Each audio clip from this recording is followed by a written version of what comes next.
हजारों सालों से लोग एक ही सवाल पूछ रहे हैं कि 4000 साल पहले लोगों ने इतने बड़े पत्थर कैसे उठाए,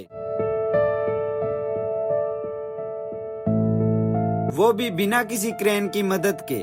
बात सिर्फ उठाने की नहीं बल्कि कुछ स्टोन्स तो 180 माइल्स दूर से लाए गए, मतलब एक डबल डेकर बस के वजन जितने पत्थरों को उठाकर कई सौ माइल्स दूर तक ट्रांसपोर्ट करना। तो असल कहानी क्या है? चलते हैं 2500 बीसी में, जब ना आयरन टूल्स थे, ना इंजीनियरिंग और ना ही कैलकुलेटर का कोई नामो निशान। फिर भी उन लोगों ने इतने भारी पत्थर 180 माइल्स के फासले तक कैसे ट्रांसफर किए? इसके पीछे कई थ्योरीज हैं। पहली थ्योरी, जिसे लोग रोलिंग थ्योरी कहते हैं, इसके मुताबिक लोग स्टोन्स को लकड़ी के गोल गोल रोलर्स पर रखकर खींचते थे, मगर जब रिसर्चर्स ने एरिया चेक किया तो पता चला कि रास्ते में गीली जमीन और नदियां भी थी, जहां पत्थरों को रोल करके लाना मुश्किल लगता है। फिर आई दूसरी थ्योरी। 2016 में नीदरलैंड्स में एक एक्सपेरिमेंट ने ये जाहिर किया कि रेत पर पानी डालने से फ्रिक्शन काफी हद तक कम हो जाता है, तकरीबन 50% तक। इसका मतलब था कि भारी सामान खींचने के लिए कम लोगों की जरूरत पड़ती थी। यानी जो चीज हम 2016 में समझे, क्या ये कदीम लोग पहले ही जानते थे?